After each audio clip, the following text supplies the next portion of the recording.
All right, guys. Hey, Dr. Ian here, Dr. Autoimmune. Hey, so we're going to go through and just do a little bit of some information on what is functional medicine. Maybe you've never heard of it. Probably most people that are seeing this video for the first time have actually never heard of this, or maybe they've heard of it in passing, but they don't really know exactly what it is. So I'm going to do a little bit more of a deep dive, is specifically what is functional medicine, kind of what I've learned over the past 14 years, why I do what I do, because again, if we can really truly understand the root cause of why someone has a specific issue, we can get into actually doing something different, right?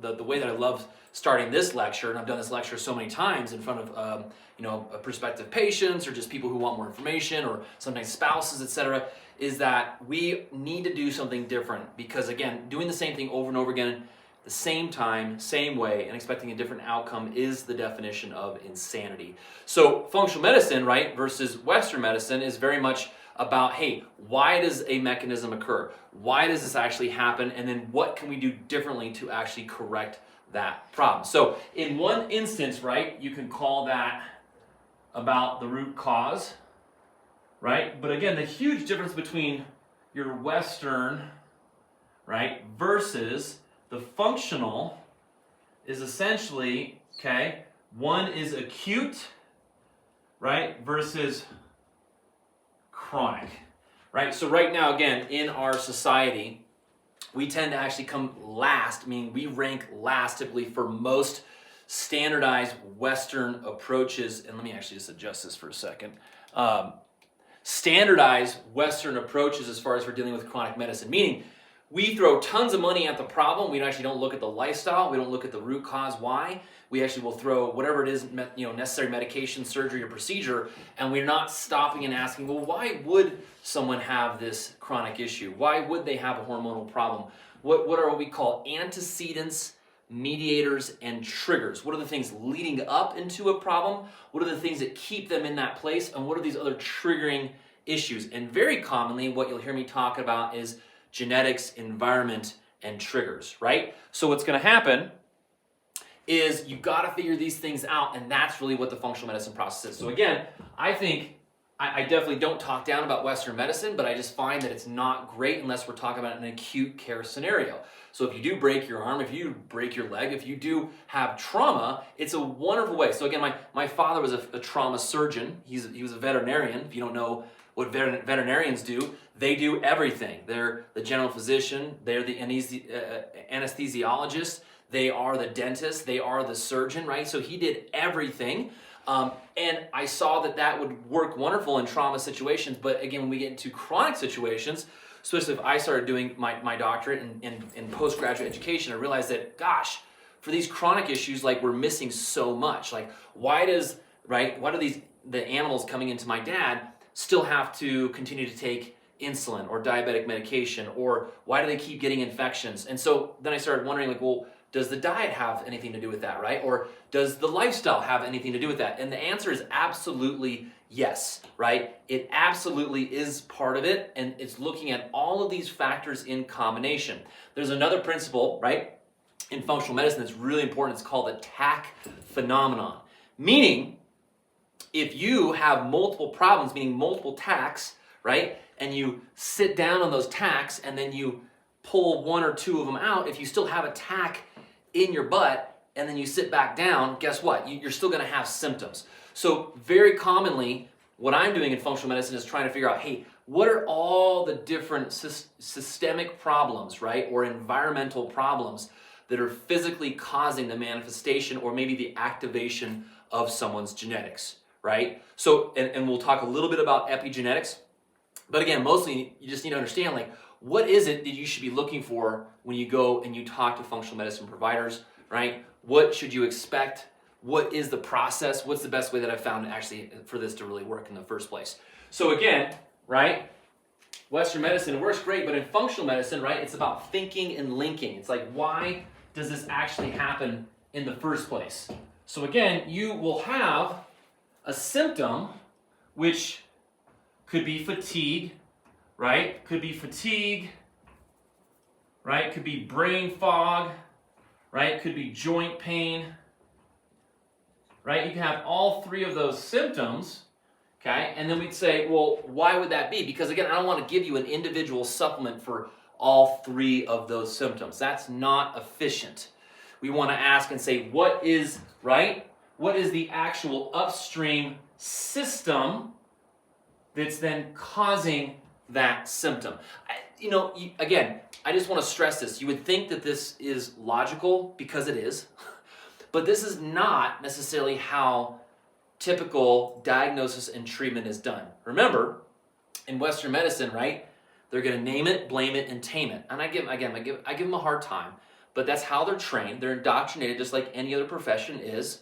And it means that let's figure out the diagnosis if they can, right? Then we're going to give a medication.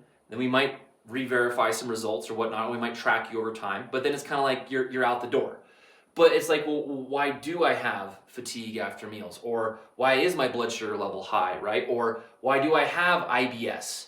Like that's more of the deeper issues that we want to get at. In fact, if you have IBS, like gas and bloating after meals, right? That may just mean that you have something called small intestinal bacterial overgrowth, right? So again, very commonly, scenarios like this, where you have IBS, and you could have fatigue associated with IBS. You could actually even have joint pain and brain fog. All three of those could actually be part of your IBS. It's going to manifest differently per each individual. But what's going to happen, right, is you have this diagnostic criteria, and then either it's like you have constipation subtype or you have diarrhea subtype. And the reality is like, well, why would you have constipation subtype? Well, maybe it's because you have methane, right, bacterial overgrowth, or if you have diarrhea subtype, right, maybe you actually have your hydrogen, right, bacterial overgrowth. So then we'd ask, okay, well then what predisposes people to have those issues? People with chronic stress, people that don't chew their food, people with hydrochloric acid deficiencies, right? People that aren't actually utilizing their nutrients appropriately. People have other immune suppressing issues going on. So then again, remember, it's this, remember, symptoms, and then what are all the different systems, right, driving at the symptoms and causing that. So that is so important that you have to understand that for you to be successful in a functional medicine approach, right, there's really a couple criteria, and I'm going to talk a little bit more about some of the mechanisms and what really happens here. But if you guys really want, right, to figure out, well, first of all, what's the root cause? Well, again, you gotta run labs, of course. Okay, so diagnostics are huge when it comes to functional medicine. We'll talk about some of those specifically. Things like, right, saliva or urine. So if I'm going to do hormones, that's my preferred, right? So we have hormone-related issues, right? Stool. I run all the time something called a GI map, right? Because you want to know what's going on in the gut, right? If your regulation of inflammation, if you guys ever have elevated inflammation markers, you've ever been told that you have inflammation, if you have symptoms and signs of inflammation, fatigue, brain fog, joint pain, for example, right? Mental health issues very, very commonly correlate to inflammation levels, right? Your physical energy, your physical levels of fatigue, your endurance will correlate to your inflammation levels. But again, well, where does inflammation come from? Well, inflammation typically is going to start when your barriers in your body start to break down. Like the number one thing that I've seen in the past 14 years that actually promotes and creates dysregulation of inflammation are your mucosal barriers. And your gut happens to be where you have 70% of your immune system. So very commonly, not only just gas and bloating and GI symptoms, but people that actually have systemic problems. Because again, what happens in the gut does not stay in the gut. It's not like Las Vegas, right? What happens here does not stay here. It goes systemically. So one of the most common mechanisms that we're going to find is if you have a dysregulated, disrupted, and overgrown gut, meaning if you're imbalanced between good, bad bacterial levels, not producing enough enzymatic activity, if you're not absorbing, right? If you're inflamed, because again, all inflammation just, it means is that you're disrupting the normal physiologic process, especially what's happening in somewhere that has a high level of immune system activity. And then that runs amok and it actually manifests systemically. So the question is, who's looking at that mechanism for you, right? If you're not looking at those chronic mechanisms, right, then what's going to happen, right? it's so important that you actually stop and figure that out. Because again, other than that, you're just going to be spinning your wheels over and over again, doing the same thing over and over and over, right? So again, don't just focus on the symptoms, focus on the systems. Again, gut, right? So again, stool testing, gut right here. Urine, again, for me, is going to be more hormones. Saliva, I used to do a lot more of that as far as for hormones, right? Then we've, of course, got blood chem, right? And of course, we're going to run a 90 marker blood chem analysis. Sometimes we'll do that beyond that. For example, one of the most common things that actually produces inflammation in the body is going to be gluten sensitivity. So there's actually blood testing that you can do to actually look at that, because again, it's not just about checking 2 markers for celiac disease and then saying, oh, I don't have celiac, well, I can go on and consume gluten. Well, that's not the case. Again, I have celiac disease, right? My life was turned upside down because of an autoimmune diagnosis, and it took me 9 providers to figure out why I had the issues that I had, right? So with that being said, there's other tests that are out there. Unfortunately, again, they're not always covered by insurance. It's just, it is how it is. Insurances and pharmaceutical companies, they basically collaborate together, and that's their model. I don't, again, like another way to say this is, if you want to find your root causes, you don't have to fit outside the box, you just need to make your box bigger. So you can actually start to figure out why you have these specific problems. So again, for something like fatigue or brain fog or joint pain, or even things as classic as weight gain, right? You have to start saying, well, why is that? Like, so one of the most common reasons why people would have weight gain would be insulin resistance, meaning if you're fatigued after meals, if you're actually craving sugar after meals, right? That would be an indication that you're potentially insulin resistant. Those are very classic symptoms that go with that, right? So again, I'm going to look at those different kinds of symptoms to then say, well, why would they be insulin resistant? Well, they might be insulin resistant because you're not eating well. And again, the number one, right, the absolute number one tool, okay, is going to be your diet and your adherence to diet.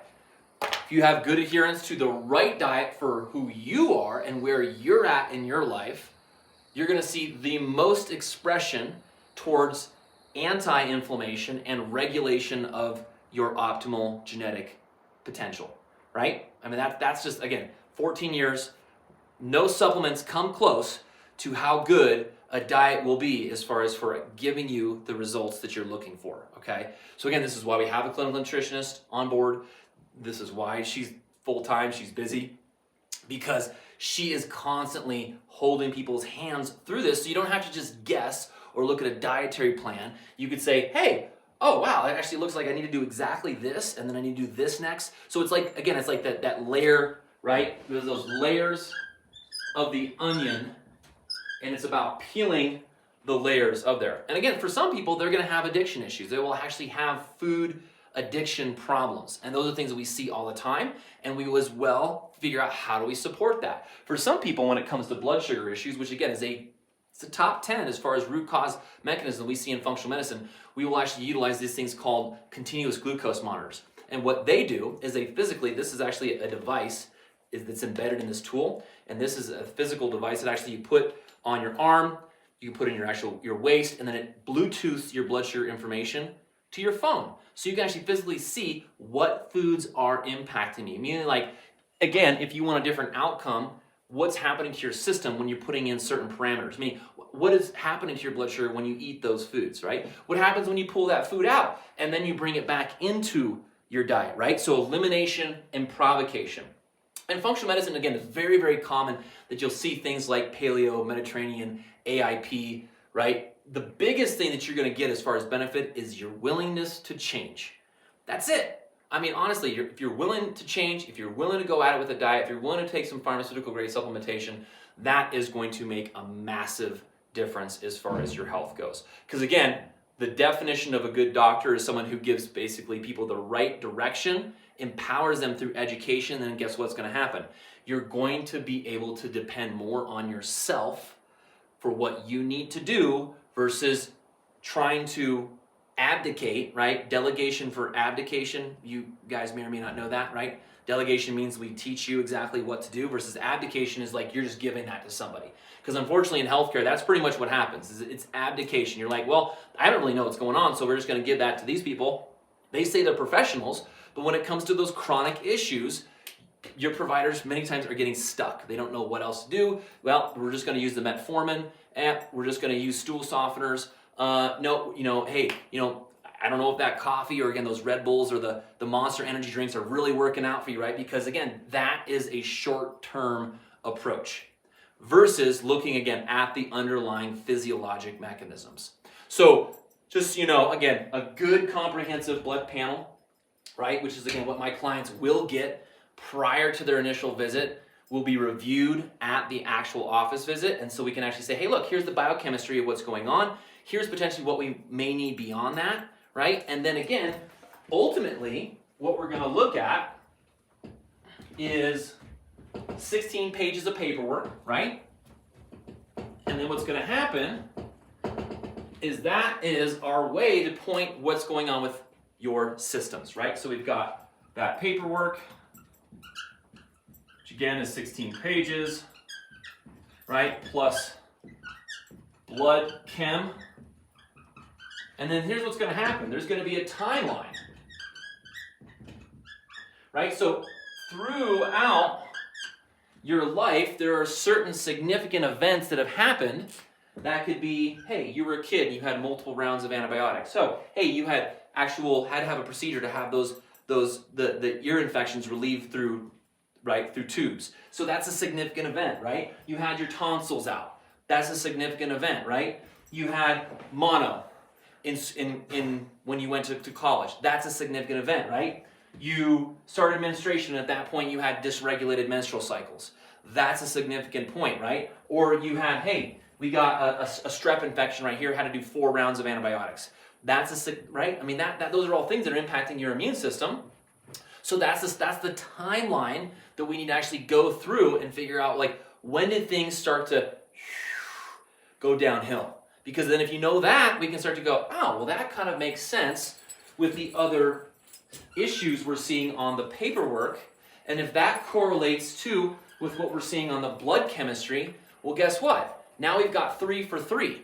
Now we actually know if we change what you're doing, right? If we're inputting on that back end, we're changing the diet. If we're doing supplements, okay? If we're changing lifestyle, right? Then we're changing the parameters of what's going in the system. So what's coming out is probably going to be different as well, which means your fatigue starts to go away, right?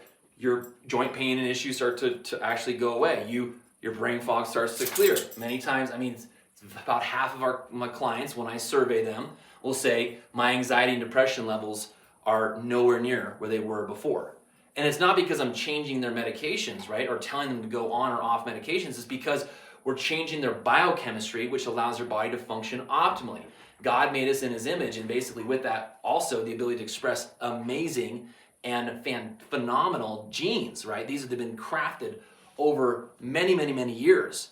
And so the way to do that is to put the right inputs into the system, and you get the right output as well. So the other big thing, right, that we didn't talk about that's worth mentioning is your environment. This is also very commonly something that I'm going to ask you questions about. Hey, have you had exposures to mold that you're aware of, right? Or, hey, where did you live? Were you near Superfund sites? Did you get exposed to XYZ chemicals? What is your job? Like, what kind of job? Oh, you're a welder. Oh, guess what? People that are welders have a certain exposure to certain chemicals, right? So then when you actually start to figure those things out and put environment with diet, supplementation, and lifestyle, right? If you start to change your environment, coupled with what these other issues are, guess what, right? You're going to get a different outcome as well. So that's the basics, like that's really kind of like the 20-minute rundown, essentially, of functional medicine. How long does it take? Everyone is different, right? I don't know. I say on average, it's typically about 2 to 4 months to see when people actually improve. We run labs, right, every 8 weeks. Right? Because we actually want to objectively check in and say, hey, look, like, did that actually change what's going on? Do you feel better? Most of our clients are feeling better in the first couple weeks. So again, this is not science rockets here. It is figuring out what your specific problem is and then applying the right leverage, right, to actually start to see physical changes. So that's what's going to basically happen when you, now again, this is every functional medicine practitioner is different, but that's what we do here, right, at Dr. Autoimmune. It just so happens that about 80% of our clients, right, are autoimmune. We do very, very extensive panels when it comes to that to actually figure out, hey, like, what are we dealing with? Are your providers missing stuff? And that's all stuff that we talk about at what we call the new patient evaluation. So again, get ready for that, because hopefully you're going to be consulting with a functional medicine provider soon. And then again, people can dive into your physiology and figure out your root causes and figure out the plan for what you need to do next. And obviously what is different than what you've been doing. So hopefully you'll get a different response. Again, Dr. Ian here, Dr. Autoimmune, right? Let your health soar. And again, if you guys need anything, then just reach out to the office and we'll of course answer your questions as fast as possible.